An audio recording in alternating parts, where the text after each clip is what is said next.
프로듀서 이성훈이한테서 연락이 왔어요. 강 감독님이 나를 한번 보고 싶다고. 그리고 자기 프로젝트에 전쟁 영화가 있는데 한번 만나서 같이 얘기해보고 싶다고. 그래서 강 감독을 먼저 만났습니다. 나도 강제규 감독을 영화 일을 하지만 그때 처음 만났어요. 철령 감독 같은 경우에는 제가 이 영화의 어떤 시놉시스가 어느 정도 세팅되고 나서는 다른 분보다도 가장 먼저 일단 결정을 해야 되겠다고 개인적으로 생각했어요. 왜냐하면 이게 여러 가지 스케일 문제도 그렇고, 그다음 우리 전쟁 영화라는 전쟁이라는 장르 영화를 별로 해보지 않았기 때문에 워낙 준비할 게 많고. 저는 이제 처음 뵙는 분이다 보니까 다른 분들한테 얘기를 많이 들었죠. 야, 홍경표 촬영 감독은 굉장히 쿨한 사람이고 자기가 받아야 될 것만 받는 사람이고 현장에서는 굉장히 헐리우드 시스템을 선호하는 사람이다. 굉장히 성훈이 너랑 굉장히 잘 맞을 거다라는 얘기를 많이 들었어요. 그래서 원래 촬영 감독님이 한 3명 정도 후보가 있었는데 그 얘기 하나에 헐리우드 시스템이 굉장히 익숙해져 있는 사람이다라는 그 말씀을 듣고 오케이, 무조건 홍 감독님을 잡아야겠다. 그전에는 뭐 전쟁에 대해서나 뭐 6.25에 대해서 나도 전혀 단 한 번도 별로 생각을 해본 적이 없었던. 근데 강 감독이 진압하고 간단한 이야기 줄거리, 그리고 전쟁을 왜 전 한국전에 관심을 가지는지, 그리고 다큐멘터리 50년대 다큐멘터리들을 자료로 주면서 이 영화를 해야만 되는 이유에 대해서 여러 가지 얘기를 들었어요. 지나간 역사지만 그걸 다시 한번 이렇게 이야기로 해서 영화로 한번 보여주고 싶은. 할 수 있다는 자신감? 이거는 내가 어떻게 해서든 제대로 보여주고 싶다는 욕심. 어떻게 보면 저는 굉장히 부담스러웠죠. 욕심이 많으니까 아니 이분이 도대체 뭘 원할까라는 그런 이제 걱정도 있었지만 또 한편으로는 너무 열정적으로 저한테 다가오니까 됐다. 촬영 감독이 이 정도면 다른 스텝은 걱정할 게 없겠다. 해서 이제 촬영 감독님이 결정이 됐고, 촬영 감독님하고 이제 가장 그 마찰이 심할 프로덕션 디자이너라는 그 직책의 그 신보경 단장님 같은 경우는 남자 영화이기 때문에 남자 아트 디렉터 프로덕션 디자이너가 오면 그렇지 않아도 거칠은 영화인데 더 거칠어질 거라는 이제 제 나름대로 판단을 했죠. 제가 원래 좀 게으른 편이라서 그때 이제 작품 끝나고 쉬고 있는 시간이었는데 보고 싶다 그러니까 이제 잠깐 강제규 필름에 놀러를 갔는데 그때 그 뭔가 이렇게 서류봉투 하나를 그쪽에서도 물론 다 알고 계셨거든요. 이성훈 PD님이나 이제 제가 좀 일정 기간 쉬겠다라고 한 거를. 근데 이제 누런 봉투를 하나 쥐어주면서 꼭 읽어봐 달라고. 네, 신보경 단장 같은 경우에는 만약에 제가 한번 해보겠습니다 라고 한다면 이 사람은 분명 할 수 있을 것이다. 내가 지금 이 시나리오 속에 그려놓은 이 정도의 덩어리를 정말 믿음감 있게, 신뢰감 있게 할 수 있을 것이다는 믿음은 가 있었어요. 그래서 조심스럽게 일단 그 신호를 드렸고, 집에 돌아와서도 사실 읽지 않을까라는 생각도 했어요. 읽으면 좀 마음이 흔들릴 것 같아서 안 읽고 그냥 내일이나 모레쯤 거절의 전화를 해야겠다라고 생각했는데 또 사람 마음이 받아놓은 봉투를 안 열어보게 안 되더라고요. 이제 시나리오를 읽어보게 되고, 시나리오를 읽어보고 나서는 마음이 많이 혼란스러웠어요. 사실 그 시나리오를 읽기 직전까지는 안 한다. 작품은 안 하고 그냥 한번 시나리오를 읽어봐야겠다라고 생각하고 시나리오를 읽었는데, 신 단장님 같은 경우도 굉장히 고민을 많이 하셨어요. 이 PD님 저 이거 못할 것 같아요. 제가 이걸 어떻게 합니까? 단장님 하실 수 있습니다. 걱정하지 마십시오. 대신 제가 만들어드린 시스템 안에서 움직이시면 됩니다. 촬영 감독님과 감독님과 저와 프로덕션 디자이너 이 4명은 핵심입니다. 걱정하지 마시고 하십시오. 만약에 일하시다가 조금 부족한 거나 좀 불편한 게 있으시면 언제든지 말씀을 하십시오. 근데 제가 장담하겠습니다. 절대 부족한 거 없을 겁니다. 이런 그 과정을 통해서 설득을 하는데 제일 좀 힘들었던 분 중에 하나가 이제 프로덕션 디자이너 신보경 씨가 가장 힘들었죠, 저한테는. 그 태극기 휘날리면은 작품이 전쟁물이 강제규 감독님이 할 거다, 뭐 준비한다, 그런 소문만 들었는데 내가 그러면서 이제 농담으로 하면서 내가 평생 못 해본 게 전쟁 영화고 꼭 한번 해보고 싶었는데 혹시 나한테 기회가 주어질는지 그 사람이 모르잖아요. 나한테도 또 다른 팀도 있고 하는데 혹시 나한테 기회가 오면 어떻게 대처했으면 좋을까 그냥 그렇게 생각하다가 어느 날 진짜 들어간다고 대본을 주더라고요. 한 4, 5개월 전에. 그러니까 좋은 거보다도 꼭 하고 싶은 걸 해서 되게 기분 좋은 거보다도 긴장한 거죠. 과연 내가 이거 소화할 수 있을까? 한편으로는 야 차라리 내가 안 하고 다른 사람이 했으면 이런 마음도 솔직히 먹은 적도 있어요. 왜냐 긴장 부담이 와가지고 그렇게 해서 이제 대본 보고 그러고 이제 자꾸 만나고 접하고 하다 보니까 이제 태극기 휘날림의 작품에 이제 빠져들게 된 거죠. 그래서 이제 그거 하나만 목표로 가지고 어떻게 해서든 끝내서 멋있게 한번 해봐야 되겠다. 그걸 갖고 이제 테스트도 많이 해봤고 우리 나름대로 감독님이나 뭐 연출자가 이제 어떤 걸 요구할지 항상 만반의 준비를 하고 있었어요.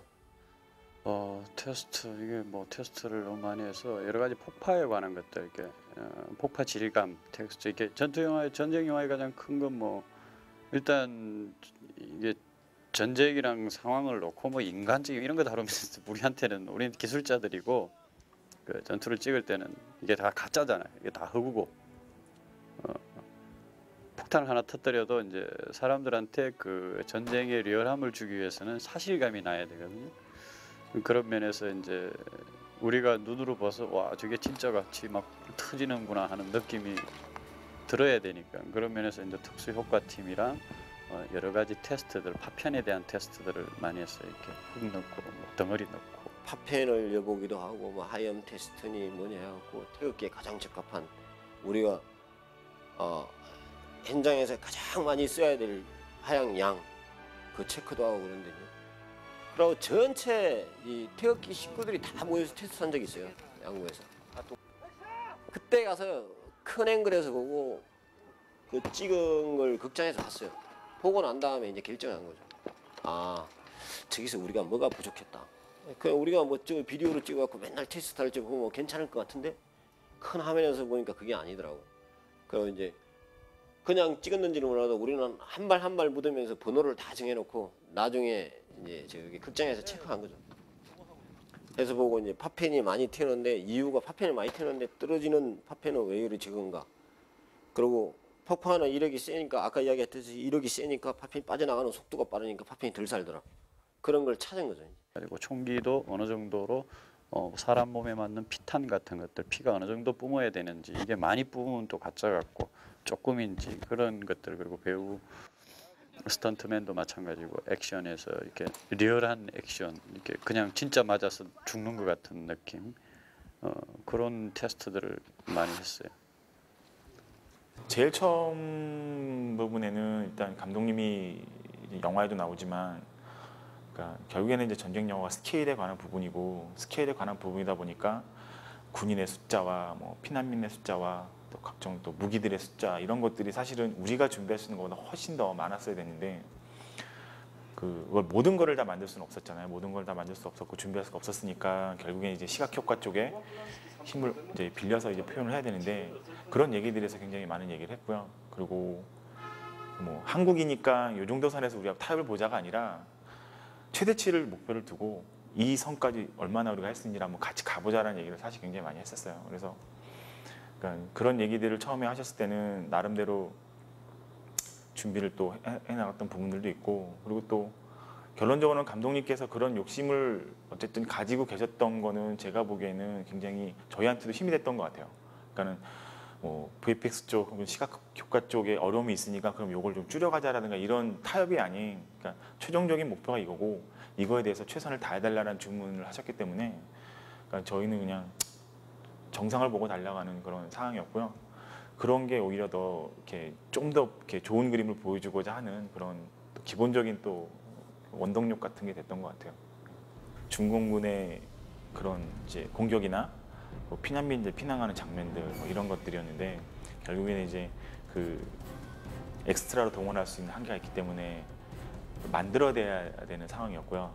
그 전에 뭐 반지의 제왕이나 뭐 여러 가지 영화에서 우리가 봐왔지만 그게 사실 가장 걱정이어서 그 재작년 11월, 재작년 11월인가 하여튼 제가 실제 그 웨타 스튜디오를 간 적이 있었는데요.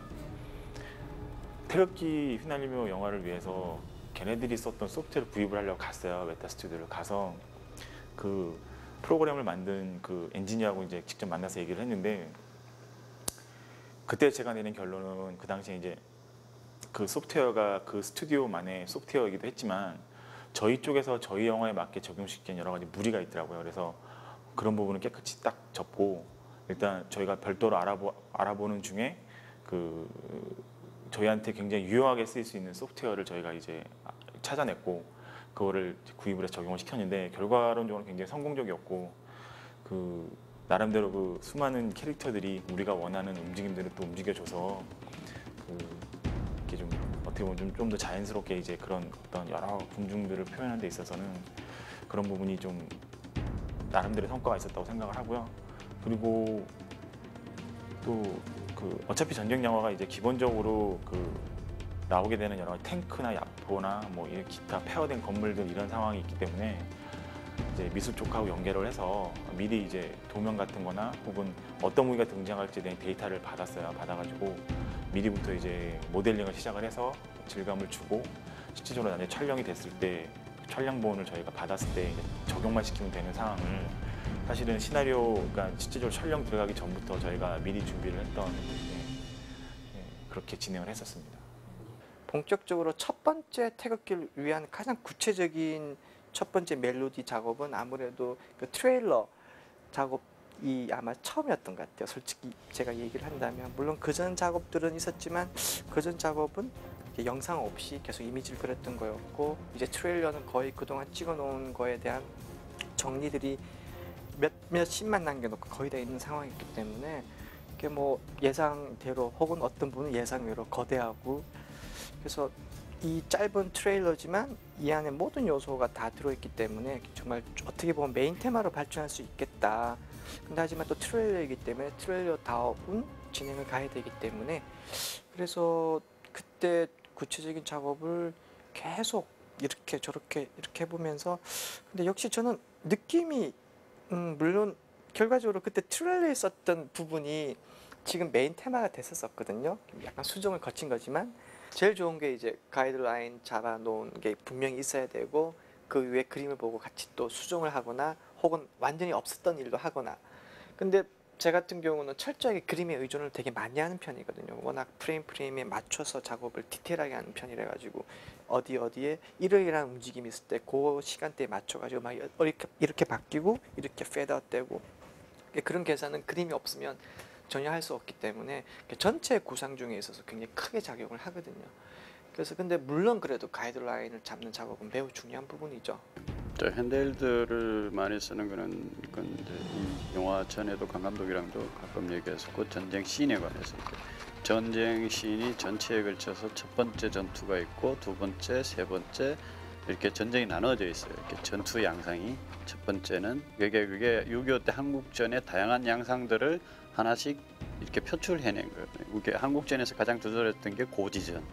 그래서 그게 크라이막스로 가가 있고 그 다음에 기습전 같은 것들 산을 중심으로 해서 그 다음에 백병전 첫 전투는 사실은 좀 그 폭탄 맞는 장면에는 원래 시나리오에는 그 개괄지 논이 많은 데서 첫 전투가 벌어졌는데 그거는 없어지고 그 다음에 방콕 교통호 안에서 벌어지는 전투들 그래서 그런 각 전투 그 지형 지물에 그 맞는 그런 컨셉을 잡아가지고 전쟁 시퀀스를 정리를 했죠. 이렇게 콘티 프리 프로덕션 단계에서 콘티웨이를 하고요. 그 다음에 촬영에 크랭크를 하기 전에 굉장히 중요한 VFX 샷이 있어요. 시각효과 샷이 있었는데 그런 것들은 저희가 그 프리비주얼 작업이라고 해서 미리 그 예상이 되는 어떤 그 인원수, 그러니까 실제 동원할 수 있는 인원수나 최종적으로 보여야 될 그런 인원의 수, 그러니까 뭐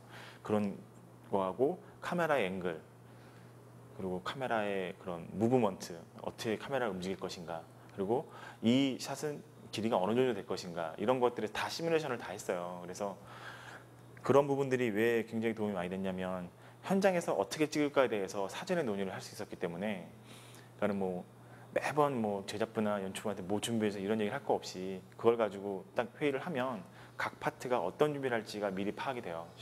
그래서 그 최종적으로 어떤 그림이 나올지에 대해서 미리 시뮬레이션을 해볼 수 있기 때문에 거기에 맞춰서 준비를 할 수가 있었고 또 나름대로 뭐랄까 이 장면이 주는 그런 이펙트들, 이 장면이 주는 어떤 그런 임팩트가 미리 예측이 되기 때문에 그런 게 굉장히 이렇게 좋았던 것 같아요. 저희도 일단 작업하기 굉장히 수월했고 그다음에 다른 스태프분들도 우리가 준비를 해서 찍고자 하는 샷이 어떤 그림이 나올지에 대해서 미리 알 수 있었기 때문에 그런 부분에 있어서는 뭐 실제 촬영할 때 협조도 굉장히 잘 되고 또 뭐 매번 사실 그런 샷을 찍을 때 보면 스태프들이 뭐 어떤 그림이 나올지에 대해서 모르고 사실 진행하다 보니까 굉장히 많은 질문들이 오고 가거든요.